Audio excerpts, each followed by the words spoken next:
अशी निघाली आहे या गोष्टी. खूप गोष्टी अशा आहेत नाशिकमध्ये सुद्धा ज्या मला अजून पण माहीत नाही आहे. Let's go. जे मेन स्थान आहेत, जे टुरिस्ट प्लेस आहेत इन शॉर्टमध्ये, त्याची माहिती आहे काही काही. तर मग नारोशंकर हे मंदिर पण तिथे मेन्शन होतं. त्या घंटेला समजा टच झालं ना की समजून घ्यायचं की महापूर आलाय नाशिकमध्ये. तुम्हाला आता ह्या मंदिराचं जसं सांगितलं नारोशंकर मंदिर, त्याच्या लागूनच एक छोटंसं इथे मला एक दुकान दिसलं. तुम्हाला किती वर्ष झालेत हे चालू करून दुकान? हे दुकान चालू करून 1977 साली चालू केलेले आहे. हे गाडे लहान मुलांचे पांगू गाडे, त्याच्यावर लहान मुलं चालू लागतात. तर ग्रीप मिळत नाही पायाला. ओके. तर ते मुलं याच्यावर चालू लागतात. अच्छा. त्याच्यासाठी लोक घेतात. अच्छा.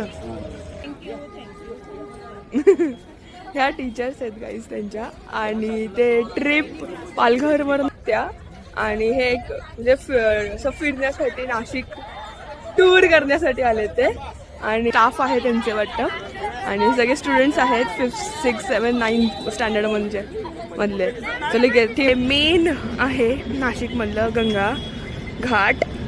हे मला व्लॉगिंग खूप दिवसानंतर चालू केली आहे. मला खूप छान वाटतंय, आणि मला असं लोकांशी बोलायला आणि त्यांच्या ह्या अशा गोष्टी, त्यांच्या मेमरीज म्हणा किंवा त्यांचे एक्सपिरियन्स हे कॅप्चर करण्यासाठी मला खूप आवडतं.